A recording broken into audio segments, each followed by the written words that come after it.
Good morning students and my dear friends, I am Dr. Shalini Shukla and today is 13th of October 2023 Friday.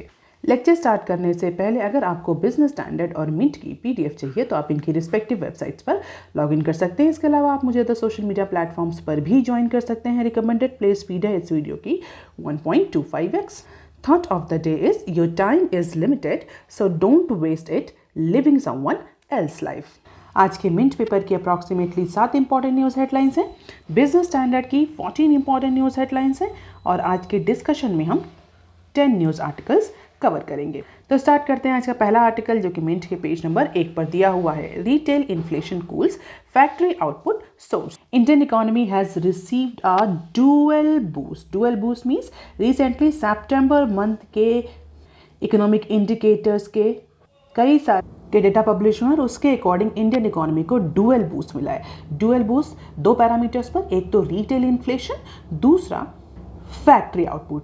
तो India की जो retail inflation जिसको हम generally CPI index से major करते हैं वो सितंबर के मंथ में कूल डाउन हुई है, जो कि 7 के ऊपर का मार्क क्रॉस कर चुकी थी। आरबीआई की टॉलरेंस लिमिट से पिछले कुछ मंथ से हाई चल रही थी और आरबीआई के लिए बहुत बड़ा एक कंसर्न था सीपीआई इन्फ्लेशन को कंट्रोल करना। But contrary to the expectation सितंबर के मंथ में हमें जो सीपीआई है, जो रिटेल इन्फ्लेशन है, वो थोड़ी सी कूल डाउन होते हुए दिख रही है और डेफिनेटली सेंट्रल बैंक के लिए ये एक कंफर्ट जोन है, क्योंकि बहुत टाइम से आरबीआई पर प्रेशर पड़ रहा था कि सीपीआई को, रिटेल इन्फ्लेशन को कंट्रोल किया जाए। और इसके साथ ही अगस्त मंथ का जो फैक्ट्री आउटपुट है वो भी डबल डिजिट की ग्रोथ ट्राजेक्टरी से ग्रो कर रहा है। इट मीन्स एक साइड इन्फ्लेशन डाउन हो रही है, दूसरे साइड जो फैक्ट्री आउटपुट है उसमें भी हमें इंक्रीज देखने को मिल रहा है। पिछले 14 मंथ के हाईएस्ट पॉइंट पर पहुंच गया है फैक्ट्री आउटपुट, जो कहीं ना कहीं इंडिकेट कर रहा है there is an up swing in economic momentum. Economic activities जो है वो बूस्ट हो रही है क्योंकि डिमांड बूस्ट हो रही है और because of that the factory output is also increasing. अगर हम सीपीआई की बात करें तो सीपीआई बेस्ड जो इन्फ्लेशन है वो अपने सेकेंड कॉन्जिक्यूटिव मंथ में कंटिन्यूसली डिक्लाइन हुए। सितंबर में डिक्लाइन होकर 5.02% तक पहुंच गई। और रीज़न क्या रहा? ये जो सीपीआई कूल डाउन हुई है, जो रिटेल इन्फ्लेशन कूल डाउन हुई है, इसका रीज़न क्या? रीज़न सिंपल वही रहा कि जो वेजिटेबल और फ्रूट्स के प्राइसेस हैं उसमें हमें स्लोअर राइज देखने को मिला। और लास्ट टाइम जब ये सीपीआई इंक्रीज हुई, जब इसने 7 का मार्क क्रॉस किया था, तब भी रीज़न वेजिटेबल और फ्रूट्स के प्राइसेस ही थे। तो उनमें इंक्रीज होने की वजह से सीपीआई 7 का मार्क क्रॉस कर गई थी और उसमें कूल डाउन होने की वजह से सीपीआई में भी हमें डिक्लाइन देखने को मिल रहा है as per the official data, जो कि स्टैटिस्टिक्स मिनिस्ट्री ने रिसेंटली पब्लिश किया। इसके अलावा फैक्ट्री आउटपुट जो है वो 10.3% की ग्रोथ रेट से ग्रो किया है in the month of April. तो डबल डिजिट से फैक्ट्री आउटपुट जो है वो ग्रो कर रहा है, दो the little part of it is influenced by the statistical effect. हालांकि कहा जा रहा है कि जो स्टैटिस्टिकल इफेक्ट है उसको कुछ इंपैक्ट देखने को मिल रहा है। ऑल्दो अगर हम देखें तो इन्फ्लेशन में कूल डाउन और फैक्ट्री आउटपुट में जो पिकअप है, स्पेशली कैपिटल गुड्स में जो हमें पिकअप देखने को मिल रहा है, इसको लेकर के जो इकोनॉमिस्ट हैं वो बहुत ज़्यादा ऑप्टिमिस्टिक हैं। Policy makers are optimistic, companies are optimistic. उनका ये कहना है कि this particular cool down in inflation and pick up in factory output is somewhere indicating the good investment in the economy, क्योंकि फैक्ट्री आउटपुट कहीं ना कहीं इन्वेस्टमेंट को इंडिकेट करता है, इन्वेस्टमेंट का प्रॉक्सी होता है। तो अगर फैक्ट्री आउटपुट इंक्रीज हो रहा है तो डेफिनेटली जो कंट्री है, जो इकोनॉमी है, उसमें इन्वेस्टमेंट बढ़ रहा है और इसी को लेकर के जो इकोनॉमिस्ट हैं वो आगे आने वाले टाइम के लिए और ज़्यादा ऑप्टिमिस्टिक हैं। इसके अलावा इनिशियली कंपनीज जो हाई बोरोइंग कॉस्ट और एक्सपोर्ट मार्केट के स्लम से परेशान थी या जिनमें हमें नेगेटिव ट्रेंड देखने को मिला था, इन सब का इम्पैक्ट भी अब थोड़ा सा मेटेरियलाइज हो सकता है या कुशन हो सकता है because of these two boost that economy is seen. So this is all about cooling prices and pick up in factory output as a welcome news for the firms, companies, policy makers, especially for RBI. You can just have the glimpse of it. CPI कितना था जुलाई में? जुलाई में it was 4.4 जो कि अब reduce होकर के 5.0 तक आ चुका है।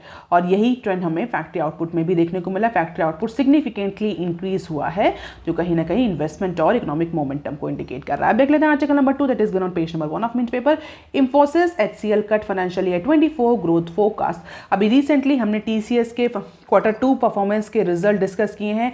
अब उसके साथ ही इंफोसिस और HCL ने भी अपने Q2 के रिजल्ट पब्लिश किए हैं। हालांकि अगर मैं HCL को देखें तो HCL के जो एस्टिमेट से, जो एक्सपेक्टेशन से, उससे अच्छा रिजल्ट आया है Q2 का। लेकिन इसके बावजूद भी दोनों ही बड़ी IT कंपनीज ने, इंफोसिस और HCL ने, थर्सडे को फाइनेंशियल ईयर 24 के लिए जो रिवेन्यू ग्रोथ फोरकास्ट किया था उसको रिवाइज कर दिया। दोनों ही कंपनीज का ये मानना है कि फाइनेंशियल ईयर 24 में जो रिवेन्यू ग्रोथ फोरकास्ट पहले किया गया था, अब उससे वीकर रिवेन्यू ग्रोथ हमें देखने को मिलेगी, क्योंकि जो फॉरेन कंपनीज हैं, जो फॉरेन क्लाइंट्स हैं उनके, वो फिलहाल के लिए उन्होंने अपना एक्सपेंडिचर कम कर दिया है, क्योंकि उनकी इकोनॉमीज में रिसेशनरी कंडीशंस चल रही हैं।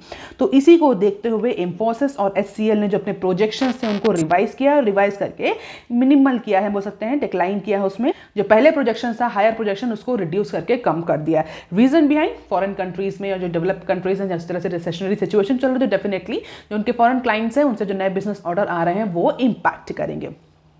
और कल हमने TCS के बारे में ऑलरेडी डिस्कस किया था कि TCS के जो रिवेन्यू है, जो प्रॉफिट आया है वो सेकंड क्वार्टर का, वो एक्सपेक्टेशन से कम है। और TCS is a market leader. हमने ये भी डिस्कस किया था कि TCS में ट्रेंड देखने को मिल रहा है, तो प्रोबेबली हमें अदर कंपनीज में भी यही सिमिलर ट्रेंड देखने को मिलेगा। अगर इंफोसिस की बात करें, Infosys is India second largest technology service provider. उसने थर्सडे को अपना जो ग्रोथ गाइडेंस है for the second straight time उसको स्लैश डाउन किया है, और now it is anticipating 1 to 2.5% constant currency terms growth. और इंफोसिस ने भी फाइनेंशियल ईयर 24 के लिए जो रिवेन्यू ग्रोथ फोरकास्ट 4 to 7% का जुलाई में किया था, उसको स्लैश डाउन करके, स्केल डाउन करके 1 to 3.5% कर दिया। इट मीन्स दोनों ही कंपनीज ने अपने जो इंक्रीमेंटल रिवेन्यू है, जो रिवेन्यू ग्रोथ फोरकास्ट है, उसमें रिडक्शन किया है। रीजन सेम है दोनों का कि जो फॉरेन क्लाइंट्स है, they are tightening their purse strings, और इसकी वजह से उनका रिवेन्यू इंपैक्ट करेगा, नया बिजनेस इंपैक्ट करेगा। अब देख लेते हैं next clip. Focus on tax and spending reforms in financial year 25 budget. तो ये एक इंटरव्यू है। किसका इंटरव्यू है? मिस्टर बिबेक देबराय का। Who is mister Bibek Debroy? He is the chairperson of prime minister Narendra Modi's economic advisory council. तो EAC PM के ये चेयरमैन है। उनके अकॉर्डिंग फाइनेंशियल ईयर 25 में बजट जो आएगा, जो गवर्नमेंट फाइनेंशियल ईयर 25 का जो इंटरिम बजट गवर्नमेंट प्रेजेंट करेगी, उसमें गवर्नमेंट का फोकस किस किस एरिया में रहेगा, ये इनसे पूछा गया है। तो उसी को लेकर के ये एक डिटेल इंटरव्यू है जो पेज नंबर 6 पर डिटेल में दिया हुआ है। क्रक्स इस इंटरव्यू का ये है कि मिस्टर बिबेक देबराय के अकॉर्डिंग इस बार गवर्नमेंट जो है अपना जो फाइनेंशियल ईयर 25 के लिए जो बजट प्रपोज करेगी, उसमें फोकस टैक्स और एक्सपेंडिचर, यानी टैक्स रिवेन्यू और एक्सपेंडिचर रिफॉर्म्स को लेकर के गवर्नमेंट का फोकस हो सकता है। तो एक्सपेंडिचर, टैक्स एक्सपेंडिचर और टैक्स रिवेन्यू, जो टैक्स कलेक्शन सेक्टर में कई सारे रिफॉर्म इस पर्टिकुलर ईयर के बजट में देखने को मिल सकते हैं। इट मीन्स किस तरीके से सेंटर और स्टेट जो हैं वो अपने जो टैक्स कलेक्शन हो रहा है उसमें किस तरह से डिवीजन करेंगे। कई सारे इंपॉर्टेंट जो इश्यूज हैं वो इस अपकमिंग बजट में डिस्कस किए जा सकते हैं या उन पर फोकस किया जा सकता है। India is going to be grow और expected to grow in the range of 6.5 to 7%। और उसी को देखते हुए जो अपकमिंग बजट है उसमें जो फोकस रहेगा वो मीडियम टर्म फोकस रहेगा करंट गवर्नमेंट का, क्योंकि नेक्स्ट ईयर बजट के साथ साथ जनरल इलेक्शंस भी शेड्यूल हैं। तो उसको देखते हुए गवर्नमेंट इस बार कोई बहुत मेजर रिफॉर्म लाने की उसमें नहीं है। अब देख लेते हैं article number 4 that is given on page number 4 of Business Standard. IMF seeks urgent support to raise quota resources. तो IMF के जो पुअरेस्ट मेंबर्स ऐसे कंट्रीज जो कि डेवलपिंग हैं या लीज डेवलप हैं, ऐसे कंट्रीज को सपोर्ट करने के लिए जनरली कई बार कुछ भी फंड्स की पूलिंग करी जाती है और उस पूल्ड फंड से इन कंट्रीज को लोन दिया जाता है। तो उसी को लेकर के as a part of global policy agenda, जो कि मार्राकेश में जिसको अनवेल किया गया है रिसेंट मीटिंग में IMF की, इस पर्टिकुलर मीटिंग में ग्लोबल पॉलिसी एजेंडा एक इनिशिएटिव या बोल सकते हैं कि मेजर जो है वो कंट्रीज ने अडॉप्ट किया है या अनवेल किया है। इसके तहत इंटरनेशनल मॉनेटरी फंड ने मेंबर कंट्रीज से कहा है कि वो अपना जो कोटा रिसोर्स है उसको इंक्रीज करें जिससे कि इस ग्लोबल पॉलिसी एजेंडा में ज़्यादा से ज़्यादा फंडिंग हो सके और इस फंडिंग को poverty reduction, growth trust PRGT and resilience and sustainability trust RST के लिए यूज़ किया जाए, जिससे कि जो मेंबर कंट्रीज़ हैं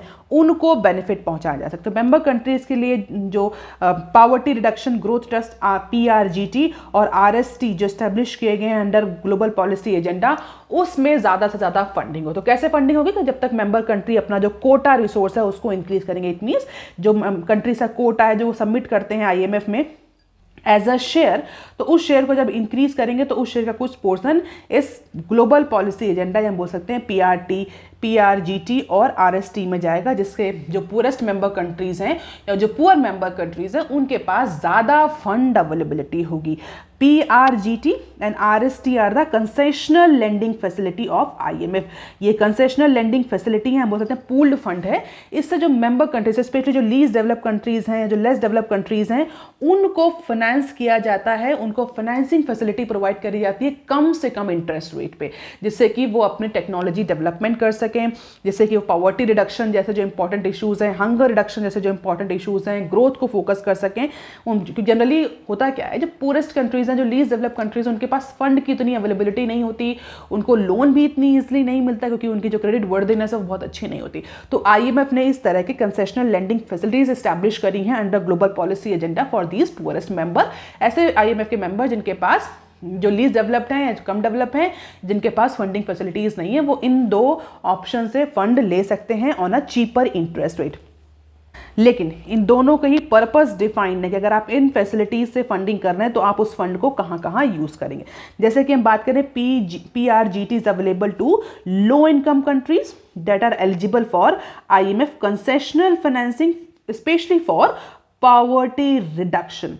RST है, ये नई फैसिलिटी जो है वो स्टैब्लिश करी है IMF ने, 2021 में ये फैसिलिटी स्टैब्लिश करी गई थी। इसका पर्पस क्या है? इसका पर्पस ये है कि जो लो इनकम कंट्रीज हैं, वल्नरेबल मिडिल इनकम कंट्रीज हैं, वो एक क्लाइमेट चेंज और इकोलॉजी को लेकर के, क्लाइमेट रिलेटेड रिस्क को लेकर के एक resilient infrastructure, resilient economy develop कर सके। तो RST जो है वो क्लाइमेट रिलेटेड रिजिलियंट इकोनॉमी को डेवलप करने के लिए है। PRGT जो है ये पॉवर्टी रिडक्शन के लिए इससे फाइनेंसिंग करी जाती है।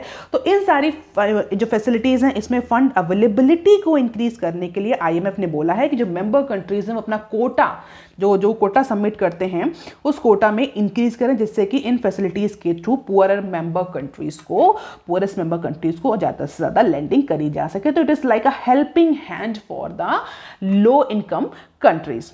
सो these are the key points जो कि IMF ने फिलहाल के लिए अपनी जो रिसेंट मीटिंग हुई है या जो रिसेंट सबमिट हुई है उसमें हाईलाइट किए, specially for low income countries. You can just have the glimpse of it. अब देख लेते हैं article number 5 that is also given on page number 4 of Business standard. Government launches 12 city gas bid round for NEJNK। तो city gas distribution के लिए CGD के लिए government ने 12वां बिडिंग का राउंड जो है अनाउंस किया कल। इससे क्यों अनाउंस किया, इसका क्या पर्पस है? सिंपली इन कंट्री में गैस नेटवर्क को एक्सटेंड करने के लिए, गैस नेटवर्क को एक्सपेंड करने के लिए जो रिमेनिंग स्टेट्स हैं, कौन कौन से? Arunachal Pradesh, Meghalaya, Manipur, Nagaland, Sikkim, union territory of Jammu and Kashmir and Ladakh, जहां पर अभी तक फिलहाल गैस नेटवर्किंग नहीं अवेलेबल है।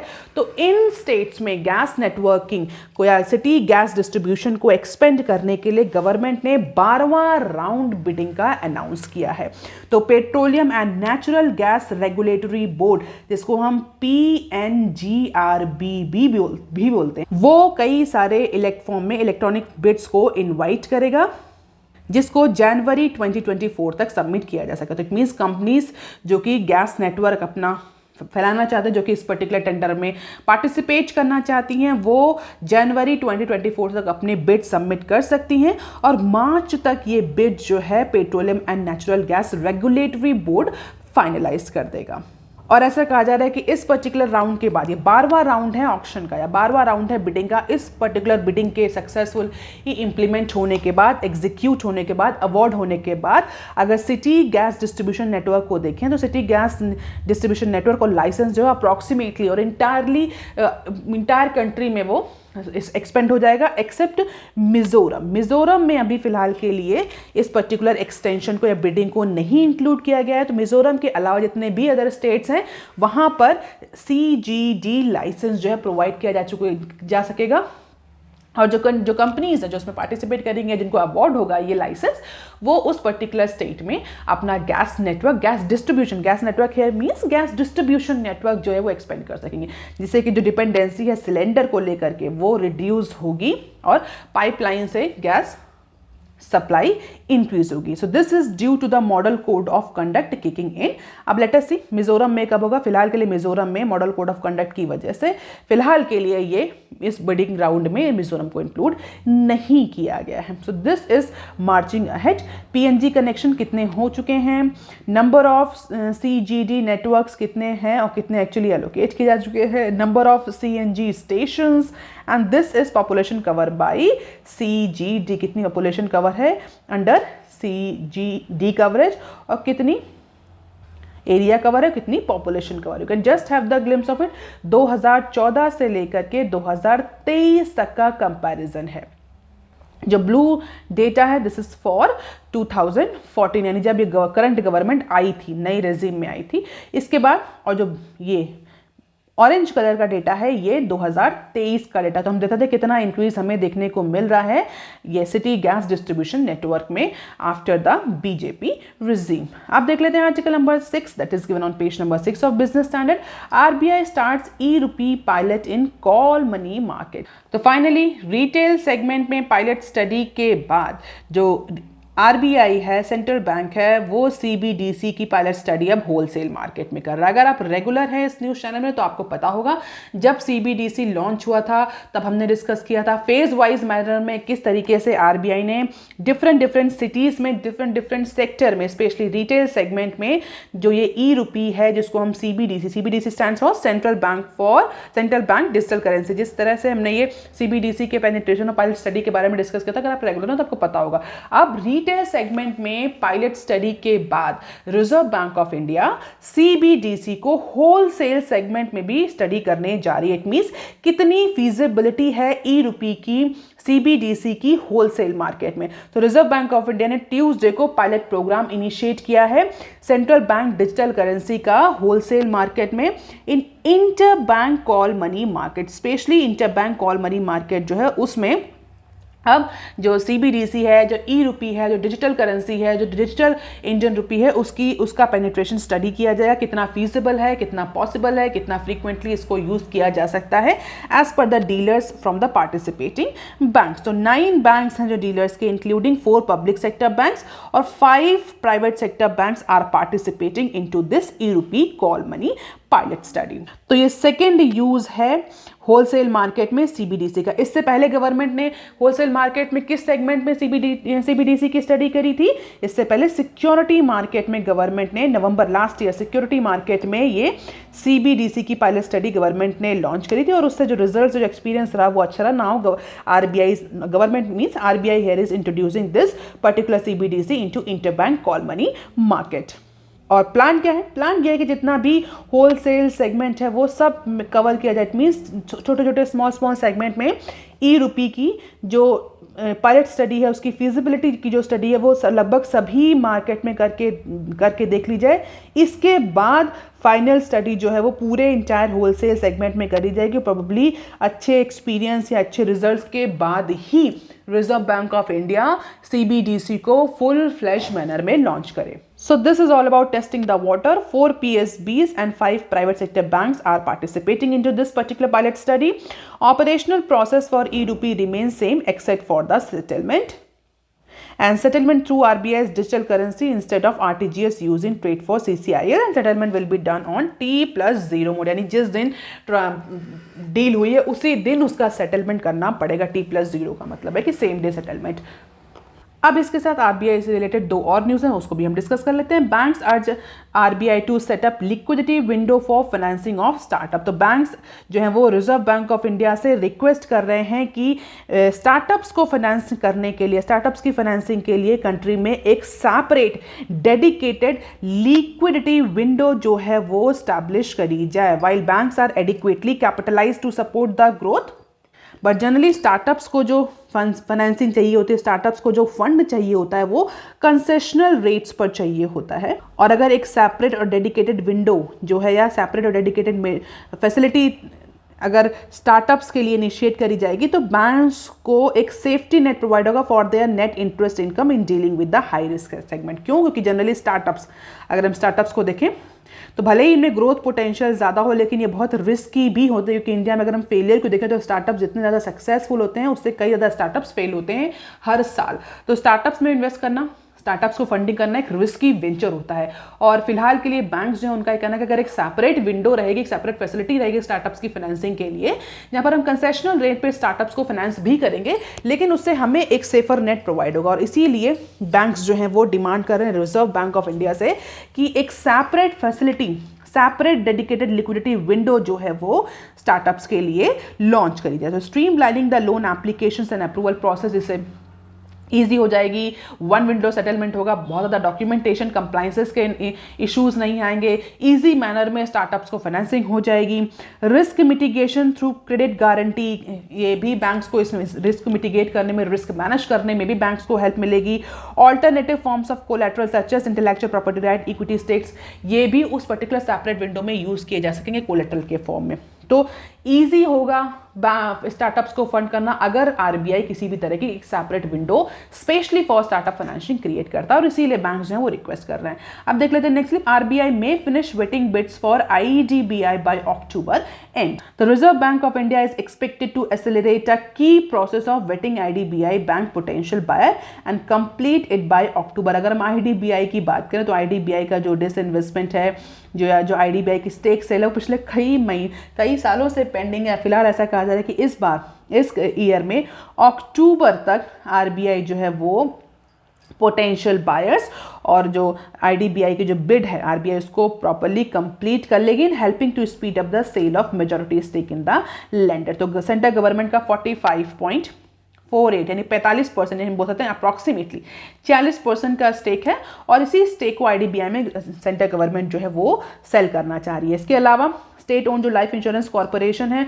उसका 49.24% का स्टेक है। तो ऑल टुगेदर 60.7% का गवर्नमेंट का स्टेक है किसमें? आईडीबीआई में, और इसी स्टेक को गवर्नमेंट जो है वो सेल करना चाह रही है। हालांकि पिछले कुछ टाइम से अगर आप रेगुलर हैं न्यूज़ में तो आपको पता होगा कि पहले जो एलआईसी के पास जो शेयर है उसको लेकर के कई सारे रेगुलेटरी हर्डल्स आए थे, तो उनको रिमूव करते करते करते करते 2-3 साल से कंटिन्यूसली जो गवर्नमेंट है वो आईडीबीआई का प्राइवेटाइजेशन या बोल सकते हैं डिसइन्वेस्टमेंट करना चाह रही है। लेकिन फाइनली ऐसा कहा जा रहा है कि इस बार अक्टूबर तक ये जो बिड है वो फाइनल हो जाएगी, जिससे कि बहुत जल्द ही हमें आईडीबीआई में ये स्टेक सेल गवर्नमेंट का देखने को मिल सकता है। अब देख लेते हैं शॉर्ट न्यूज आर्टिकल। सितंबर retail inflation at 3 months low of 5.02% that we have already discussed in Mint. Infosys cut financial year 24 guidance to 1.25%. Quarter net up 3.2% that we have already discussed in Mint. अब देख लेते हैं next need to realistic about private cap mobilization FM2 World Bank. तो हमारे जो union finance minister हैं निर्मला सीतारमन, उन्होंने Thursday को वर्ल्ड बैंक को बोला है कि वो अपने असेसमेंट में, अपनी एनालिसिस में बहुत ज़्यादा रियलिस्टिक रहे, स्पेशली प्राइवेट कैपिटल मोबिलाइजेशन को लेकर के। तो जो given economic global economic outlook publish किया है वर्ल्ड बैंक ने, उसको लेकर के हमारे जो फाइनेंस मिनिस्टर हैं उन्होंने वर्ल्ड बैंक को बोला है कि world bank should be realistic about the assessment of potential for private capital mobilization। तो 108वीं मीटिंग थी किसकी? Development committee plenary of world bank in Morocco Marquez, जहां पर एफएम ने यानी हमारे जो फाइनेंस मिनिस्टर हैं उन्होंने authority delegation process, aligning the process and procedure as alignment of process and procedure in multilateral development banks और असेसमेंट को लेकर के अपने पॉइंट ऑफ व्यू दिए। और यहाँ पर जो की पॉइंट रहा वो एक असेसमेंट को लेकर रहा। दूसरा जो हमारी फाइनेंस मिनिस्टर उन्होंने बोला है जो बैंक्स हैं वो अपनी जितनी भी प्रोसेस और प्रोसीजर है वो मल्टी डेवलपमेंट बैंक से अलाइन करने की कोशिश करें, जिससे कि फंडिंग और फाइनेंसिंग ईज हो सके। अब देख लेते हैं नेक्स्ट क्लिप।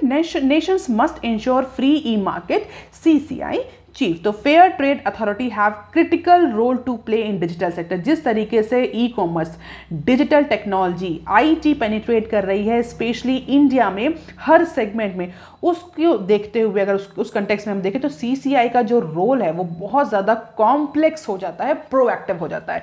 पहले सीसीआई का role, CCI here for competition commission of India, पहले जब जितनी डिजिटल टेक्नोलॉजी आईटी इतनी नहीं थी तो सीसीआई का रोल थोड़ा सा ईज होता था, लेकिन अब इस समय जिस तरह से डिजिटल टेक्नोलॉजी का पेनिट्रेशन चल रहा है, the role of CCI becomes critical to play in digital sector, क्योंकि कई सारे हमें डोमिनेंट प्लेटफॉर्म देखने को मिल रहे हैं, डोमिनेंट कंपनीज हैं जो इंटायर डिजिटल स्पेस को डोमिनेट करती हैं, कई सारी माल प्रैक्टिसेस, डोमिनेंट प्रैक्टिसेस या other anti competitive practices use कर रही हैं। तो उसको देखते हुए जो हमारी सीसीआई चीफ हैं, यानी जो चेयरपर्सन ऑफ सीसीआई कौन है, रवनीत कौर। तो जो रवनीत कौर हैं उन्होंने बोला है कि evolving market and technology have created the challenge for the new dimension in competition law and policy।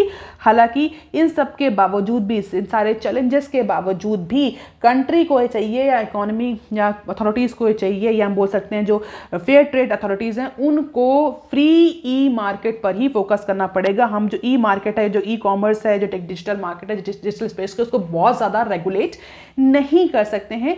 Free e market is very important for the development of any economy. और इसको लेकर के सीसीआई बहुत सारी स्टडीज भी time to time कर रहा है, किस तरीके से सीसीआई अपना रोल इंश्योर कर सकता है for getting this free e market. तो उसी को लेकर के थोड़ा सा हम बोल सकते हैं इंटरव्यू टाइप का है, आप देखना चाहें तो देख सकते हैं इसको। That is all for today students, please like share and subscribe. Thank you, have a nice